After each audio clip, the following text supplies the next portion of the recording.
ফুটন্ত গরম পানিতে করলা দিয়ে যে এত দারুণ একটা রেসিপি তৈরি হয় তা হয়তো বা অনেকেই জানেন না। আর এটা খেতে কিন্তু দারুণ হয়ে থাকে। যারা একটু করলার তিতা পছন্দ করে কিংবা যাদের ডায়াবেটিক্স আছে তাদের জন্য কিন্তু অসাধারণ একটা রেসিপি। আর এটা একবার বানিয়ে খেলে আপনারা বারবার এটা খেতে চাবেন। আর বানানো কিন্তু অনেক সহজ। এখানে আমি মিডিয়াম সাইজের 4টা করলা নিয়েছি। আর এর জন্য নিয়েছি 3টে বড় সাইজের পেঁয়াজ আর নিয়েছি কাঁচামরিচ। চাইলে আপনারা এখানে শুকনা মরিচ ভেজেও কিন্তু ব্যবহার করতে পারবেন। করলাটা খুব ভালো করে আমি ধুয়ে নিব।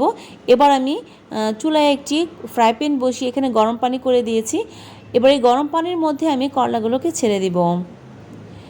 করলাগুলোকে এখানে আমি 10 থেকে 15 মিনিটের মতো সিদ্ধ করে নিব। প্রথমে একটু ঢাকনা দিয়ে দিব, তারপর কিন্তু আবার ঢাকনাটা খুলে আমি এটাকে সিদ্ধ করে নিব।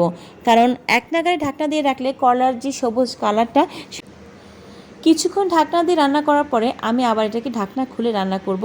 আমার কলাটা সেদ্ধ হয়ে গেছে।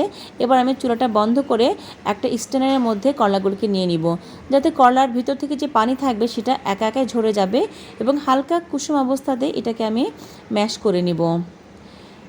কলাটা মোটামুটি ঠান্ডা হয়ে গেছে। এবার কলার ভিতর থেকে যে বিচুগুলো আছে সেগুলোকে আমি হাত দিয়ে বের করে ফেলে দিব। ফেলে দেওয়ার পরে এটাকে আমি হাতে আবার ম্যাশ করে নিব। ডায়াবেটিস রোগীদের তিতা খেলে নাকি ভালো হয়, আর এজন্য এই করলার যে রেসিপি এটা আপনারা কিন্তু বাসায় তৈরি করে নিতে পারেন। গরম ভাতের সাথে এই ভর্তাটা কিন্তু অসাধারণ লাগে। যদি এই রেসিপিটি ভালো লাগে প্লিজ আমার পাশে থাকবেন, লাইক কমেন্টস এবং শেয়ার করে আমার চ্যানেলটাকে সাবস্ক্রাইব করে দিবেন। করলাটা ম্যাশ করা হয়ে গেছে। এই পর্যায়ে এখানে আমি দিয়ে দিব পেঁয়াজ কুচি। পেঁয়াজ কুচির সাথে আমি দিয়ে দিব কাঁচামরিচ কুচি, যেটাকে আমি একদম গোল গোল করে রেখেছি। আর এখানে দিয়ে দিব স্বাদমতো লবণ এবং খাঁটি সরিষার তেল।